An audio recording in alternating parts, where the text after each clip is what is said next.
My teacher told me a story one time of a man who was walking with his son in the park. And they're walking together, and his son looked at a crow in a tree. And he said, "Baba, what's that?" It's like a 2-year-old kid. Baba said, "It's a crow." And he said, "Baba, what's that?" And he said, "It's a crow." "Oh, okay." "Baba, what's that?" "It's a crow." "Oh, a crow. What's that?" "It's a crow." It went on for 10 minutes. He asked him 30 times, he counted. Dad kept a score, and he put it in his little journal. "My son, today we were walking in the park, asked me about a crow 30 times. It was the cutest thing in the world." 30 years go by. The son is not 2, the son is 32. Father calls him, "Son, can I come over?" "Dad, it's not a good time right now." "Son, just bear with me. I just need like 10, 15 minutes. That's all I need. Just go for a drive. I need to talk to you about something." Whatever. You know what? Okay, fine." So he comes over, gets in the car, they go over, drive over to a park. "What's this about, Dad? Can you tell me quickly? I got things to do."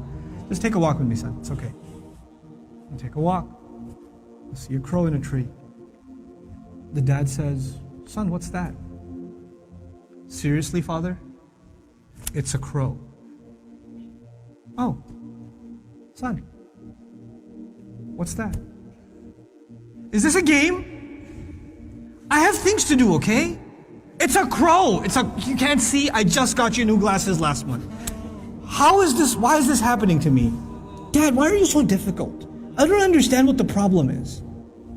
Just tell me what you really want. I'm busy, okay?" The dad pulls out his journal. He says, "Son, this is something that happened 30 years ago. We were walking down this park. You saw a crow. And you asked me 30 times. And I gave you a smile every time. You couldn't handle twice. What are we giving our parents?" I'm not even bringing Allah into the picture. The fact that Allah mentioned Himself and then mentioned His parents is, you think about that. But what have they done for us and what have we done for them? What have we done for them? How many parents leave, like their children are in ICUs, and they stand there and hovering over this little glass box with a baby inside, 24 hours a day, 7 days a week, standing in a hospital, not even sitting down, standing in a hospital. Like feeding off of like vending machines. And that same kid grows up and doesn't have the time to call. That same kid. You know? How many mothers almost died giving birth? Almost died giving birth. And now it's so difficult to respond to her call. Or to just give her just a couple of minutes a day. Just let her feel a little important. You know how unfair that is, that you were the most important thing to them and they are so insignificant to you? How unfair that is? You know? They carry that pain with them every day, that I am nothing to my children. I mean nothing to them, worthless to them. You know, they have no time for me. When something is worth something to you, it gets your time. Most of you at this age, you want to just get away from your parents. You just want to be with your friends. You want to be on your own. You just don't want to be with your parents. You know? You develop this crooked habit now, and it will only get worse over time. Our parents have very, very, very strong emotions. They're very protective of us. For them, you won't know this until you become a parent. For them, it doesn't matter when you turn 60, you're still their baby. They still remember changing your diaper. They still remember feeding you milk. They still remember burping you and cleaning up after you peed in the back seat. They still remember that. You don't remember that, they remember that.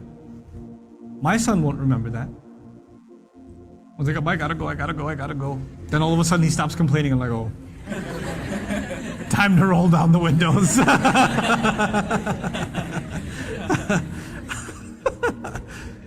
You know.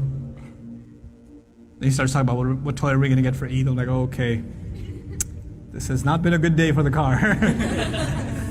But when he's graduating college and when one day he's getting married and one day he has his own, he's not going to remember that. But guess who'll never forget?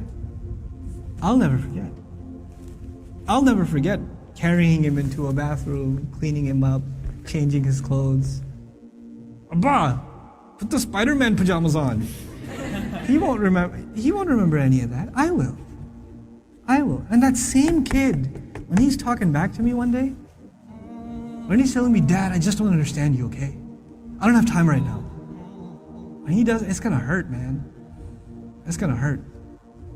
That's what you do to your parents. That's what I do to my parents. They were our life. They gave up their life for us. Our parents gave up careers for us. Our parents gave up vacations for us. Our parents gave up friends for us. You know that? I know that now. I didn't know that then.